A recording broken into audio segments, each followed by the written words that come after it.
Hi, Mystery Recapped here. Today, I'm going to explain a mystery thriller movie called Arctic Void. Spoilers ahead. Watch out and take care.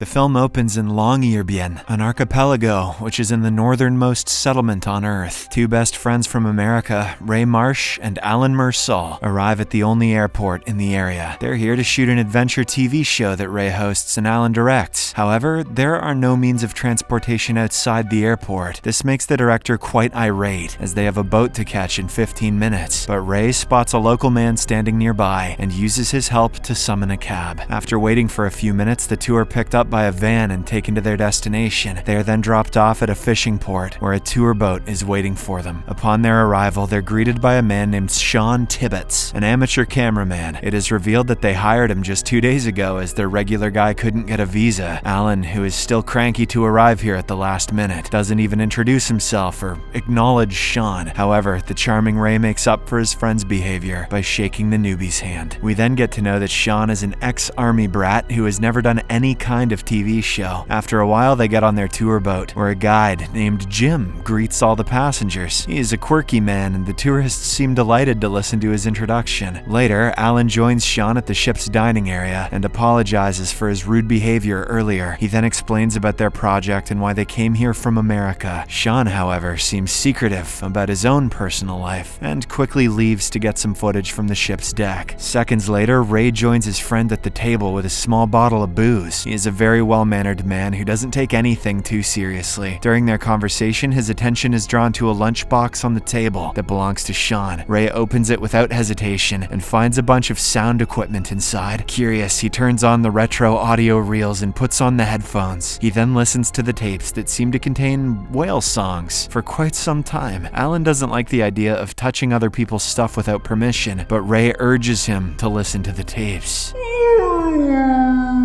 The scene then cuts to a few hours later, and we see Alan in his cabin texting his wife. It is revealed that they had a fight recently, and he's been trying to apologize, but his messages go undelivered since there seems to be no cellular service in the area. After that, the three men head to the dock and begin shooting the intro for their show. They even enlist the help of Jim the tour guide. Later, as they are wrapping up, Ray comes across a seagull with bloody eye sockets. This creeps him out a little, but he doesn't think too much about it. Ray then goes to meet Alan, who is sitting at the bar looking upset. He tries to console his friend and asks if everything is alright. However, the director only gets more annoyed and comments that this job is tearing his marriage apart. He is frequently away from home and his children, and it's taking a toll on his mental health. Suck it up, dude. As the two continue talking, they are interrupted by a commotion outside. It turns out the rest of the tourists are watching a horrific sight of a walrus killing its own calf on top of an iceberg. This shocks all of them, and even Jim, a local to this area, has never seen anything like this before. To calm the atmosphere, he summons the passengers to a barbecue out on the dock. He then explains that they're having local whale meat, which is quite a delicacy in this part of the world. While everyone else delves in, Ray refuses to take a single bite of the meat because it looks gross, and it might actually be that walrus baby. But Alan has already gobbled up a few good pieces without hesitation. Soon enough, he announces that he's having stomach issues and excuses himself to the bathroom. After some time, Alan rejoins Ray at the back deck, and the duo resumes their chat. Sean, meanwhile, is on the front deck filming the tourists on the boat. He notices a flock of birds flying nearby and turns his camera towards it. Right then, Jim the tour guide seems to notice something in the distance, which makes him anxious. Suddenly, the power on the boat goes out, and the entire place becomes quiet. Sean looks around in bewilderment as he realizes that the front deck is empty. However, he doesn't seem too disturbed by the events, and heads inside to use the bathroom. On the other hand, Ray and Alan return to the front deck, only to find it completely empty. The belongings of the other passengers are scattered all around the floor. They head inside and search every corner of the boat, but it is all deserted. Moments later, Sean comes out of the bathroom and seems surprised to see the two Americans. Alan informs him that the boat is empty and asks if he knows what happened, but Sean claims he has no idea and suggests they go in different directions to search for clues. He then heads to the engine room downstairs, where he secretly takes out a satellite phone. Sean tries to contact someone for help, but is unable to get cellular reception. On the other side, Alan stands alone on the deck, looking at a video of his children on his phone. He looks very emotional and suddenly starts coughing up blood. Meanwhile, Ray finds a comms radio in the captain's cabin and begins calling out for help, but he too receives no response despite trying several frequencies. He then picks up a pair of binoculars and tries looking out. To his relief, Ray realizes the boat has drifted close to land and a settlement is not far from them. He quickly goes to Sean and informs him about the nearby town. After a bit of discussion, the two agree to set up a raft to get there. They then start packing up all the necessary stuff, including a rifle. Meanwhile, Alan notices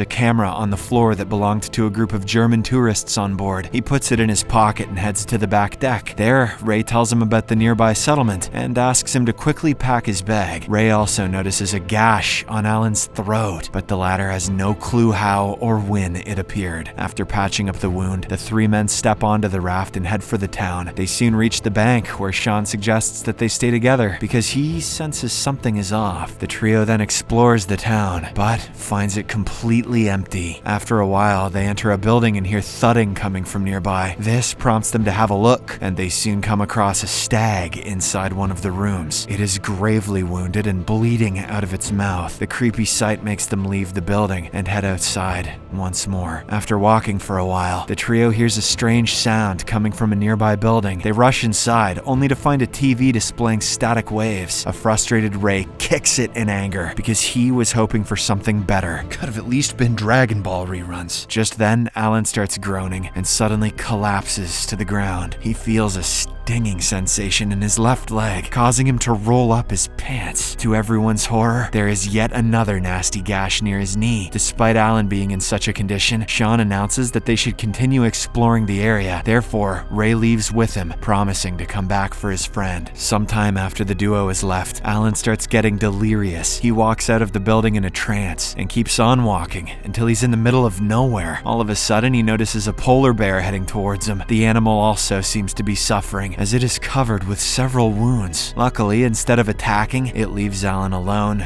and walks away. It got off luckier than the one in Lost. On the other side of the town, Ray and Sean find an apartment building with lights coming from several of its windows. They excitedly enter, hoping they might finally meet someone. Once inside, they decide to split up. To quickly search the building, Sean then goes upstairs where he hears music coming from one of the rooms. He enters it and finds a vinyl recorder playing, with no one else around. Meanwhile, Ray enters one of the ground floor rooms, only to find a hot bowl of soup left unattended on the table. He is exhausted and tries to process everything that's been happening. Just then, Ray hears a loud bang and looks out of the window. He sees a flare shot up into the sky and guesses it might be someone calling for help. An excited Ray then gets out of the building to check, only to find Alan there, looking bewildered. Ray takes his dear friend back to the building where he was moments ago. Once safely inside, he lays Alan down on a couch and goes to chat with Sean. Alan's condition seems to have gotten worse, and it is evident that he requires urgent medical help. He takes out the camera he found on the boat and begins going through it to keep his mind occupied. It contains a video recorded by the German tourists on the deck of the boat. To his horror,